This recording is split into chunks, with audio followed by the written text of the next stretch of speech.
Ya tinggal lihat aja, bisa menang gak lawan kita. Kalau memang Pak Ahy nanti mau ikut bersaing dengan Bang Gibran, ya gimana?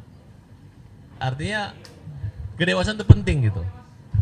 Assalamualaikum warahmatullahi wabarakatuh. Saya hanya mau menyimpulkan saja. Sebenarnya simpel karena Pak Wakil Presiden Gibran kan pasangannya Pak Prabowo. Gitu. Masyarakat tahu bahwa Pak Jokowi punya peran, terutama anaknya adalah wakil presiden yang memang kita seluruh warga Indonesia mendukung gitu. Sedangkan Partai Demokrat ini kan bagian daripada koalisi. Daripada Partai Demokrat sibuk melaporkan, ya karena dia merasa baper gitu, menurut saya lebih baik dia buktikan dengan membela pemerintahan ini dengan cara-cara meluruskan gitu. Jadi nggak perlu kalau dia masuk berantem gitu, malah kalau perasaan dia merasa nggak berantem jadi berantem beneran gitu. Itu aja mungkin dari saya. Jadi kalau memang Pak SBY, Pak AHY ya merasa pernah berjasa bagian daripada kerjasama mendukung Prabowo Gibran dan diangkat sebagai menteri di zaman Pak Jokowi, ya harusnya jewer tuh telinganya Roy Suryo gitu. Suryo, kau ini pernah jadi menteriku loh. Kalau begini caranya kau mau obok-obok, biar bagaimanapun pimpinan kita, presiden maupun wakil presiden, itu adalah bagian satu kesatuan. Hingga terciptalah kabinet yang dimana adalah AHY sebagai menteri kelompok Demokrat gitu. Kalau melapor-lapor gini kan jadi panjang, jadi besar. Nah di sini saya melihat, saya menggunakan bahasa kurang dewasa. Gitu. Nah, kan tidak ada salahnya juga. Kalau artinya membela Pak Jokowi sama membela ayah wakil presiden. Gitu. Ya kalau dulu masa lalu Pak Jokowi misalnya bagian daripada PDIP dan mereka bermasalah dengan Demokrat, ya harusnya sudah selesai. Karena bagian itu adalah yang mengantar Partai Demokrat bagian daripada koalisi dan memperoleh banyak menteri maupun wakil menteri, kan kira-kira seperti itu. Nah jadi di samping kita akan terus membela, ya meluruskan, kita masyarakat harus tahu bahwa ini arahnya jadi yang berantem kita gitu. Bisa-bisa ini jadi masalah besar yang menurut saya sangat mengganggu. Justru awalnya dia ingin mengklarifikasi tidak menyerang Pak Jokowi, ini adalah serangan gitu. Ya tinggal lihat aja, bisa menang gak lawan kita. Betul, setuju, semangat ya semua bang. Itu aja menurut saya, jadi harus semangat terus dan perlu kedewasaan gitu. Jadi kalau memang Pak Ahy nanti mau ikut bersaing dengan Bang Gibran, ya gimana? Artinya kedewasaan itu penting gitu. Karena kedewasaan itu bisa dilihat. Jadi ibu-ibu, saran saya, ibu nggak usah khawatir gitu, tenang aja gitu. Apalagi bapak-bapak ibu ini kan orang-orang media. Apa yang disampaikan itu memang benar. Saya juga pernah ngomong seperti itu. Sampai hari ini pun saya ngomong. Kok hampir semua orang Partai Demokrat yang ngomong, tidak ada sedikit pun kepedulian, empati atau aduh kami merasa begini. Kalau tidak membela diam aja, ini malah menyerang orang-orang yang mendukung membela Pak Jokowi gitu. Makanya Farhad Abbas juga turun gunung ini bang. Oke, salam hajar, pembela kaum lemah, bela Pak Jokowi, semangat.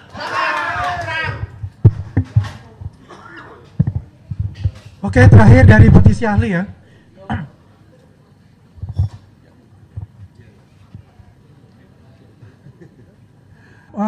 Terakhir ya, untuk terakhir mewakili semua dari tim kuasa hukum. Ini ada koordinatornya itu Sekjen Periadi Bersatu Bang Ade Darmawan ya. Nanti kita masuk ke session yang lebih tanya jawab aja. Jadi lebih clear untuk itu ya. Silakan Bang Ade. Baik, terima kasih. Assalamualaikum warahmatullahi taala wabarakatuh. Salam sejahtera bagi kita semua. Sehat selalu. Teman-teman media, rekan-rekan media, bahwa hari ini kami melihat antusias dari teman-teman relawan tetap solid dalam menghadapi kondisi apapun. Kenapa demikian? Yang saya lihat bahwa memang kita sudah terlatih 10 tahun pemerintahan Bapak Insinyur Joko Widodo sebagai presiden pun bullying, fitnah, bahkan body shaming yang dilakukan oleh pihak-pihak atau orang-orang yang tidak bertanggung jawab itu hampir datang bertubi-tubi kepada Bapak. Sehingga terbiasalah kami sebagai relawan untuk menghadapi hal-hal seperti itu. Tetapi percayalah, ada memang pihak-pihak yang memang tidak tahan, walaupun hanya sekali, walaupun hanya berlangsung cuma seminggu, atau anti kritik.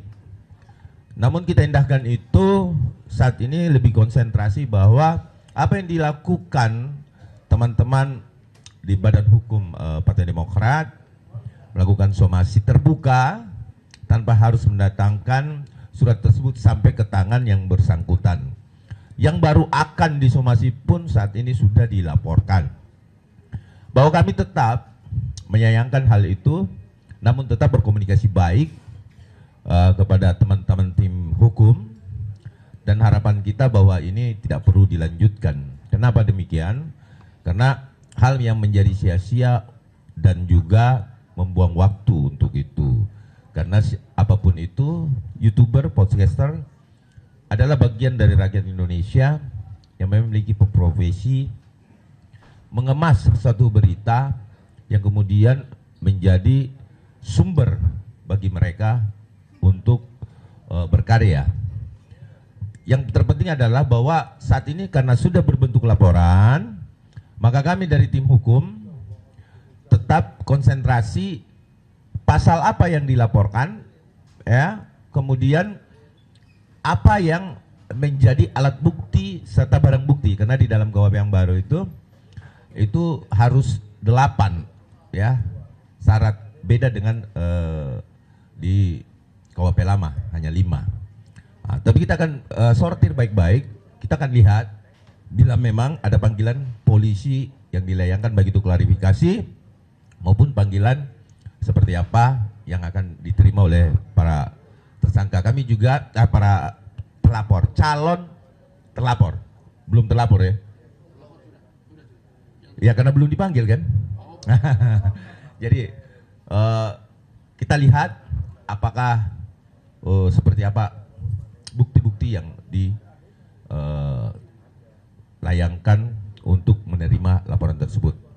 Demikian dari kami, tetap kami menunggu apa yang menjadi panggilan polisi, dan kami tetap akan menghadapi tentunya dengan prosedur hukum yang ada. Terima kasih. Tim hukum di sini terbagi menjadi 4 bagian. Yang pertama adalah Pradi Bersatu dengan Pospenkum, ya, Posko Penegakan Hukum Pradi Bersatu.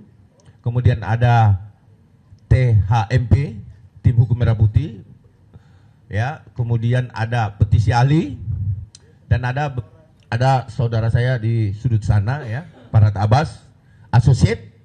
Jadi memang ini adalah gabungan yang akan kita kolaborasi bersama-sama untuk menghadapi laporan ini. Tapi kami masih godok, mudah-mudahan. Tetapi kami yakin betul kalau ini nggak direm-rem, semua pengacara kayaknya akan ikut bergabung di sini untuk kita.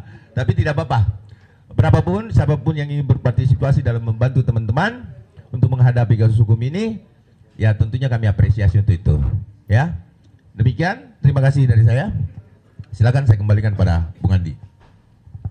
Terima kasih Bang Ade Darmawan, ya, sebagai koordinator tim hukum dari teman-teman YouTuber dan podcaster yang calon terlapor untuk itu. Subscribe, share, like, and comment. Subscribe, share, like, and comment. Subscribe, share, like, and comment.